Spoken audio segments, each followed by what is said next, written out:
Fala, torcedor! Sejam todos bem-vindos a mais um vídeo aqui no canal Fute Cearense TV no YouTube e também na página Esquema Web Ceará no Facebook. No vídeo de hoje vamos fazer mais uma videoanálise sobre o que aconteceu com os nossos representantes cearenses em mais uma rodada do Campeonato Brasileiro, né? Vamos falar sobre o Atlético Cearense, que já pela segunda fase da Série D entrou em campo, acabou empatando em casa com a Juazeirense da Bahia pelo placar de 1-1. Resultado que não é dos melhores, mas nós vamos falar um pouco mais sobre o contexto desse jogo, né? O Floresta pela Série C acabou empatando em 0-0. O time está lutando aí contra o rebaixamento ponto a ponto contra a Jacuipense, né? Promete muitas emoções aí as próximas rodadas da Série C. E pela Série A, nossos dois representantes, Ceará e Fortaleza, acabaram derrotados, ambos por 2-0. Claro, no final do vídeo vamos eleger quem foi o craque da rodada dessa rodada. Então vem com a gente que está começando mais um vídeo.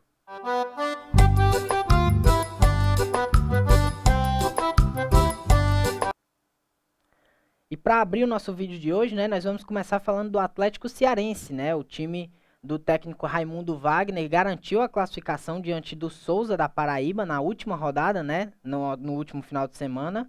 E se classificou para pegar a Juazeirense, o bom time da Bahia, né? Já deu trabalho aí na Copa do Brasil, por exemplo, batendo o Cruzeiro, venceu o Santos em casa pelo placar de 2-0, mas acabou eliminado pelo placar agregado, né?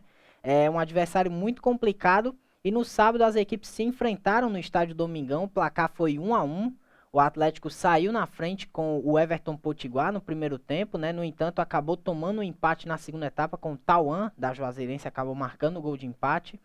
E aí um resultado que, no geral, não é dos melhores, né? Porque se você está jogando a fase mata-mata, obviamente que você tem que aproveitar a chance que você tem em casa, né? Para vencer e criar uma certa vantagem e ir mais tranquilo para o jogo da volta. No entanto, o empate acaba não ajudando tanto o Atlético, que vai obrigando o Atlético a ser um adversário indigesto, né? Um visitante indigesto na próxima partida. Teria que vencer o jogo, claro, se quiser evitar todo o contexto de pênaltis, né? Essas questões aí, tem que vencer o jogo para passar de fase, né? Garantir vaga na próxima fase, na terceira fase, no caso. E aí é uma missão muito difícil, né? Porque a Juazeirense não perdeu para ninguém nesse campeonato, né? Você somando até na Copa do Brasil também a Juazeirense não foi derrotada, venceu o Cruzeiro em casa, venceu o Santos, que são equipes do alto nível, né, do futebol brasileiro. O Cruzeiro, apesar da situação ruim, está na Série B, mas o Santos na Série A, um dos grandes, um dos gigantes do nosso futebol, não só do futebol brasileiro, mas do futebol mundial também, né? Tem uma marca muito expressiva. Então a Juazeirense fez um trabalho muito bacana nesse campeonato, né? Foi líder do seu grupo com muitos méritos.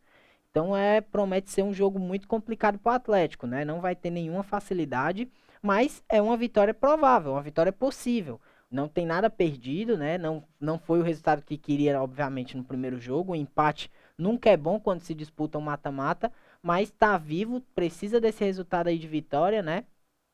Que é um resultado completamente plausível, na minha opinião. Dá sim para o Atlético Cearense sair da Bahia classificado na próxima semana, no próximo final de semana, no caso. Pela Série C do Campeonato Brasileiro, né? A gente já vai pular para a Série C porque o Guarani de Sobral não atuou, né? Também classificado para a segunda fase. O Guarani entra em campo hoje contra o Galvez do Acre. Primeiro jogo fora de casa e o segundo jogo no estádio do Junco, né? Amanhã a gente vai fazer uma videoanálise sobre esse jogo do Guarani e também sobre o jogo do Ferroviário, né? Ambas equipes atuam hoje. O Ferroviário encara o Paysandu e o Guarani o Galvez, como eu já disse. Mas quem atuou pela Série C foi o Floresta, né? O Floresta tá aí numa luta desenfreada contra o rebaixamento, né? Lutando ponto a ponto contra a Jacuipense e o Santa Cruz, que está um pouco mais abaixo, né? Teria que fazer aí uma grande combinação de resultados para escapar da Série D, o que é pouco provável, né? E o Floresta briga mais ali com a Jacuipense, né? Porque atualmente ambos têm 16 jogos e o Atlético, a diferença entre os dois, né? O Atlético não, o Floresta, a diferença entre as duas equipes é apenas 2 pontos, né? Do Floresta para a Jacuipense. Então não é uma situação nada tranquila do Floresta nessa briga contra o rebaixamento. O time empatou contra a Tombense fora de casa. E um resultado em si não é ruim, né? Um empate contra um time do G4 fora de casa, uma das equipes mais fortes desse grupo, né? Pelo menos eu considero a Tombense um excelente time. e um empate que não é ruim para a equipe do Floresta, né? Acaba conquistando mais um ponto. É um ponto que dá 2 pontos de vantagem com relação a Jacuipense e deixa o Floresta, garante pelo menos a briga até a última rodada, né? Se o Floresta perder o próximo jogo e a Jacuipense vencer, vai tudo para a última rodada. Então, pelo menos esse ponto garante a disputa até o final. No entanto, é um ponto que está longe de deixar o Floresta numa situação tranquila. 2 pontos de diferença a gente já sabe pode ser tirado em um jogo, né? Já considerando que uma vitória vale 3. Então o Floresta está praticamente mais secando a Jacuipense nesses últimos 2 jogos do que precisando fazer sua parte. Apesar de que fazendo a sua parte no próximo jogo, né? A equipe garante a vaga. Sabe que é um jogo complicado e vencer o Volta Redonda, no caso, né? Garantindo a permanência do Floresta, deixaria o time praticamente na Série C na última rodada, né? Considerando que a Jacuipense não vença seu jogo. Então, uma situação que está longe de ser definida para a equipe do Floresta, né? O time ainda luta contra o rebaixamento, ainda pode ser rebaixado. No entanto, tá bem melhor do que a Jacuipense, né? Tem 2 pontos à frente, 2 jogos restando, joga em casa no próximo jogo, obrigando praticamente os seus 2 adversários, tanto a Jacuipense como o Santa Cruz, a vencerem as suas partidas. E aí complicando para os seus adversários, mas ainda precisa estar com o olho muito aberto nessas rodadas finais da equipe do Floresta. E aí, né, como eu já falei, o Ferroviário não atuou pela Série C, nós vamos pular para a Série A do Campeonato Brasileiro, né? Para ontem, no caso, domingo, quando o Ceará entrou em campo pela Série A do Campeonato Brasileiro, encarando o Grêmio fora de casa, né? Jogo que marcou a estreia do Thiago Nunes e mais um jogo bem decepcionante para o torcedor alvinegro, né? O time perdeu pelo placar de 2-0 em uma atuação bem ruim, né? Uma atuação até equivalente à atuação diante do América Mineiro na penúltima rodada, né? Onde o time também foi derrotado pelo placar de 2-0. Mas o que é que eu pude notar um pouco mais desse jogo, né? Se já deu para perceber alguns resquícios aí do trabalho do Thiago Nunes, né? Inicialmente, sim.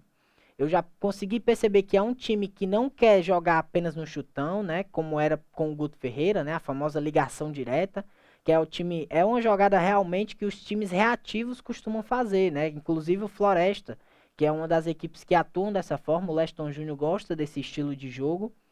E a equipe do Ceará acabou ficando refém do Grêmio em alguns momentos, né?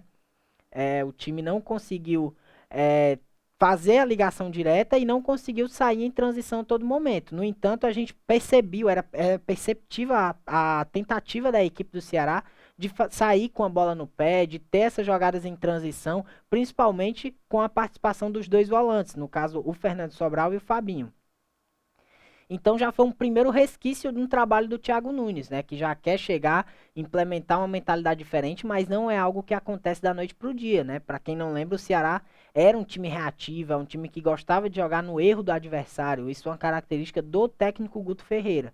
E aí quando troca o treinador, já muda um pouco, né, as características da equipe.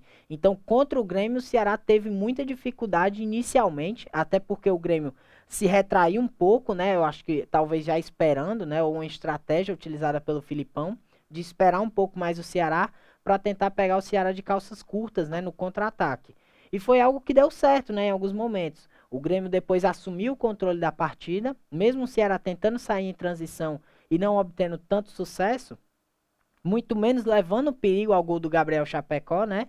O Grêmio conseguiu encurralar um pouco mais o Ceará e começou a criar oportunidades, né? Principalmente com o Ferreirinha, né? Jogador jovem aí da equipe do Grêmio e que foi o atleta mais ativo da partida, né? O que era mais acionado e o que conseguia criar mais oportunidades de gol. Inclusive marcou o segundo gol do Grêmio na partida, né? Isso a gente vai falar também. E aí o Ceará um pouco mais encurralado, viu o Grêmio melhorar, crescer na partida e criar as melhores chances de gol. No entanto, quando o Ceará voltou a evoluir na partida, né, o time começou a ter a bola no pé, começou a tentar chegar mais ao gol do goleiro do Grêmio, o time do Grêmio foi lá e marcou não um gol, né, antes do intervalo, mas sim 2 gols que praticamente desmoralizaram a equipe do Ceará para o segundo tempo. Foram praticamente 2 gols que definiram a partida, porque o Ceará tomou os 2 gols no momento em que era melhor do que o Grêmio no jogo, né? O time tinha mais a bola, chegava com mais perigo, mas o gol do Diego Souza já na reta final do primeiro tempo e logo depois o gol do Ferreirinha acabou complicando demais a vida do Ceará para o segundo tempo. Então, o Thiago Nunes tinha que levar a equipe para o intervalo e remodular sua estratégia de jogo. Algo que no segundo tempo não ficou perceptível. O Ceará novamente com muita dificuldade de criação, mesmo tendo aquele momento melhor do que o Grêmio, né? Tomou o gol no momento melhor do que o Grêmio na primeira etapa. No segundo tempo, o time, apesar de uma leve melhora, não demonstrou tanto poder de fogo ofensivamente. Acho que faltou muito para o Ceará para pelo menos diminuir o placar, né? É, obviamente, está enfrentando um gigante do futebol brasileiro, né? Um time que vive uma situação difícil, mas é o Grêmio, né? Não deixa de ser o Grêmio, um time complicado, cheio de grandes jogadores, né? Uma das maiores folhas do país, um dos maiores do país.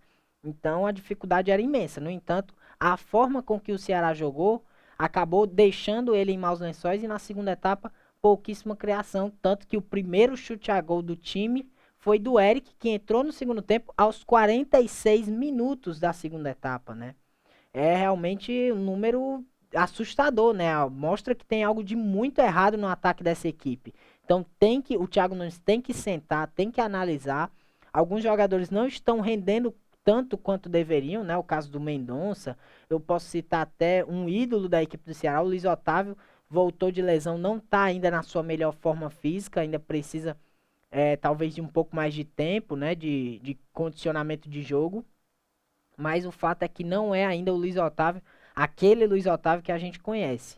Né? Precisa de um pouco mais de tempo, o Thiago Nunes precisa dar uma analisada nessa equipe e fazer uma remodelação no sistema de jogo e também na escalação. Né? Ele tem material humano no banco de reserva, jogadores pouco aproveitados ainda, como o Rick, que é o artilheiro da equipe no campeonato, né? Tem o Eric, que chegou recentemente, entrou ontem, mas na minha opinião entrou num jogo que estava muito ruim para ele, é um jogador de velocidade pelos lados do campo, né?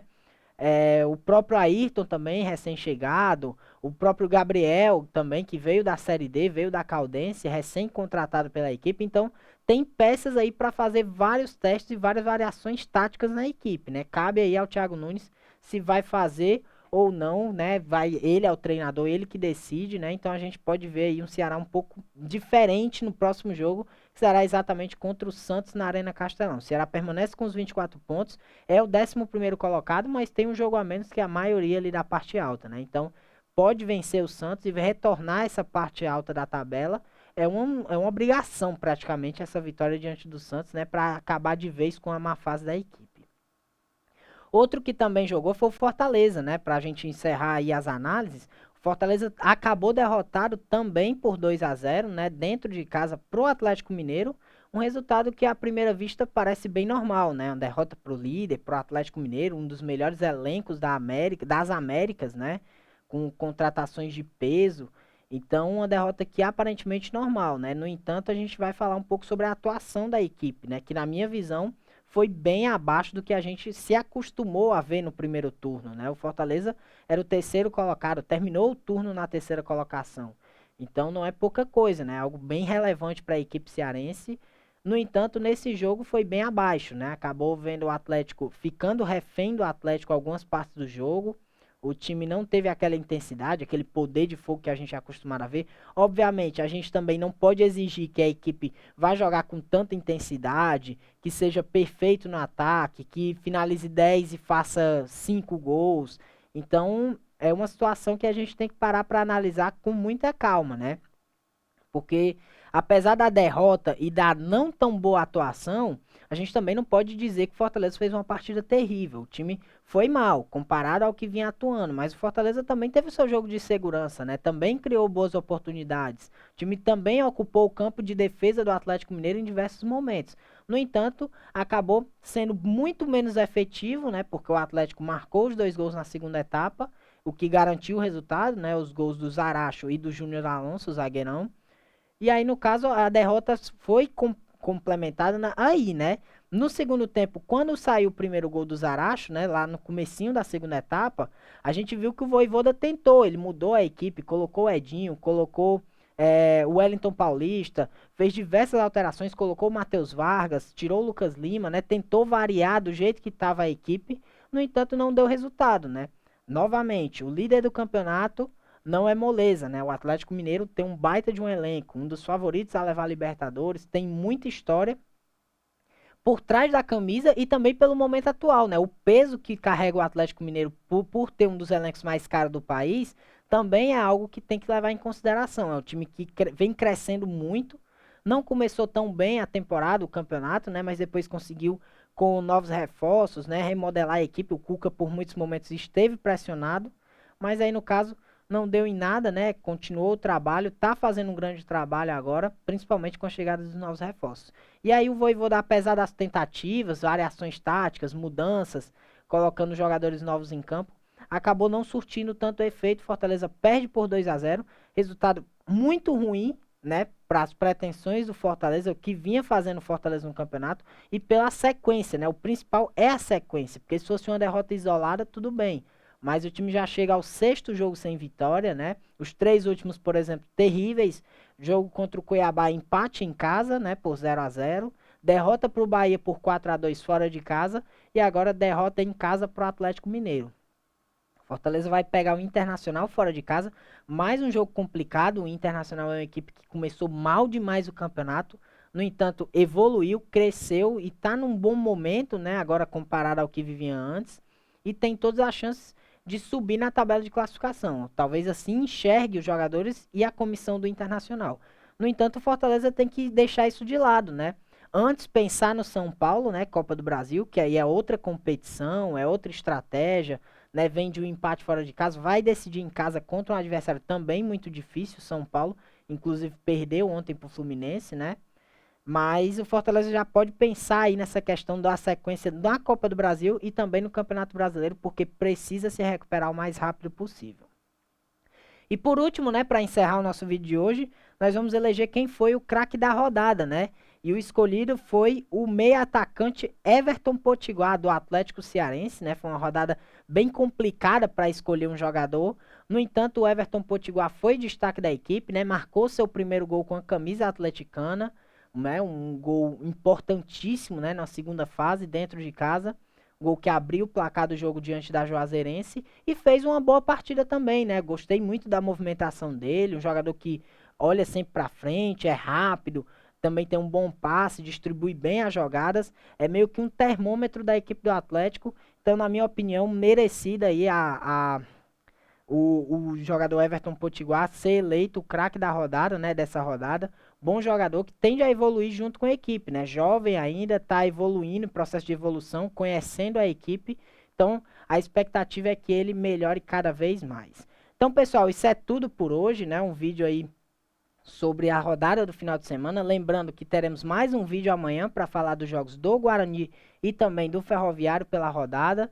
Sigam as nossas redes sociais, né? Siga a página Esquema Web Ceará no Facebook, nosso Instagram também, @FutCearenseTV. Ainda estamos com enquete, né, lá da seleção da galera no estado do Ceará. Estamos nos segundos volantes atualmente, né, já em reta final. Vamos iniciar a semifinal hoje. Então tem muito conteúdo bacana para você. Isso é tudo por hoje, a gente deve voltar em breve.